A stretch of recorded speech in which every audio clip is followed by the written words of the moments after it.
the garden. On today's video, I'm going to be talking to you about our fall seeds and how they look on September the 11th, which is today. I'm also going to be showing you our succession plants and what they look like at this time. And then last but not least, we're going to be talking about overwintering and what plants you can possibly overwinter so that you can have a harvest all year around. If you have not already, go ahead and hit that notification bell so that you can stay updated every time I drop garden tips or post a new garden video. Okay guys, with that being said, let's go ahead and get into the video. Okay, first I just want to say welcome to fall, y'all. I am so excited about the fall seeds that we have planted, and they are finally up, guys. I have some spinach here. I have some black Simpson lettuce. I have some Georgia collards. I have some mustards. I have some baby choy. I have some Swiss chard. We definitely have our fall seedlings ready, and I can't wait till they get a little bit bigger so that we can plant these out. Things like kale, carrots, lettuce love cooler temps, and they're very easy to germinate in this weather, and they're going to give us veggies well into the season. If you're in a warmer weather or hotter weather right now, or maybe in zones 8 through 9 and it's still warm, go ahead and get a growing cup, maybe even some hay. Drop that down on top of your plant during the day so that you can help it survive during the harsher weather, and then at night you can remove it, or either you can just leave it on until cooler weather comes. Buckle up, buttercups, succession planting, here we come. These squash we planted in August. We planted these guys at the front a little bit before, maybe a week before we planted the last squash, but we have not got a harvest off of these squash yet. It should be about the end of September when we get a harvest. Hopefully we'll get something before then. But the squash, I must say, are looking just lovely. These girls are sitting real pretty, and they look like they're going to actually do something. Now, as far as the squash bugs, I haven't saw any just yet, but I do know that we still have pests that are out, and I can tell that with the other veggies as well. So we do have pests that are still out. I'm just trying to keep them at a minimum. Here in Mississippi, it is still rather hot. I can definitely tell that the environment around me is changing. Leaves are falling. Fall is coming, but I do definitely feel that there's still some intense heat. So we're gonna watch our squash, and let's go ahead and talk about the squash we have planted at the front as well as the cucumbers. Succession planting is one of my favorite ways to keep our harvest going.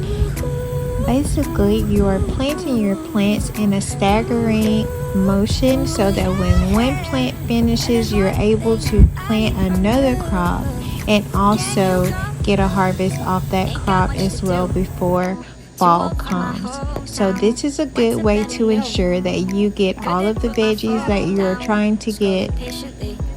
Okay, my bestie westies, while we are waiting on those squash and cucumbers to sprout, let's go ahead and talk a little bit about overwintering and what we can overwinter. Guys, I want to take a minute to just admire how good our bell peppers are looking. They always say bell peppers are late to the game, but they are definitely one of the stars of the show. And our bell peppers have really been coming through for us. They have been coming through clutch, and we are excited that we planted these bell peppers.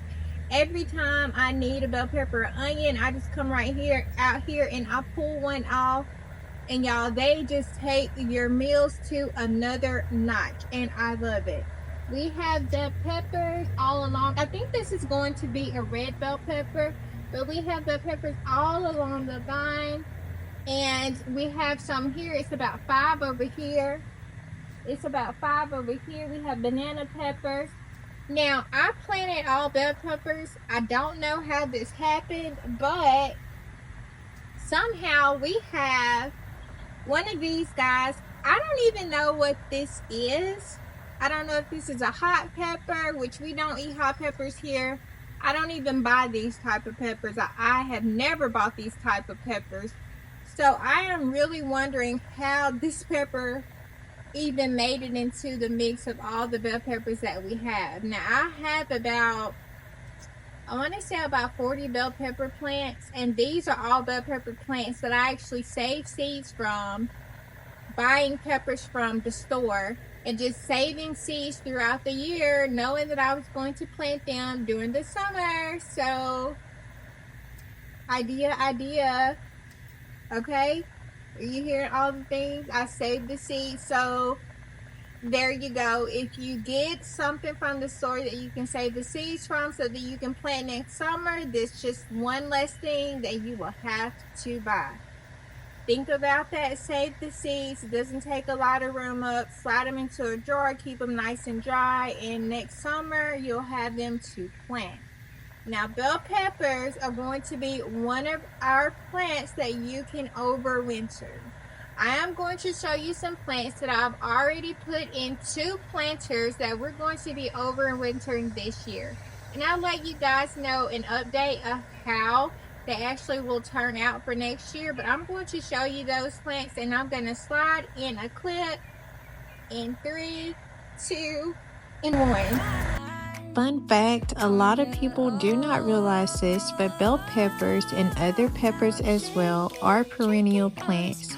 Perennial plants are plants that will last the whole year around and they will come again. You'll want to dig up your plant very carefully before the first frost. You'll want to use your shears or your scissors and keep the strongest branches but snip the rest off. And you'll want to keep it somewhere in your home where it gets a good amount of sunlight or under a grow light and where it can stay very dry, and you only want to give it a small amount of water and keeps the roots fairly or lightly watered but not too wet. And that way, whenever spring comes, you're able to plant these guys again, and they're going to give you bell peppers or peppers really early. Would you overwinter your peppers? Before we leave, I have some pictures that I want to show you guys. These are arrangements that I made up in my home this week. It has been such a fun deal. If you have made it to the end of this video, thank you. Okay, as I always say, stay rooted and grow radiant in life and with your babies. Have a great night, y'all. Bye.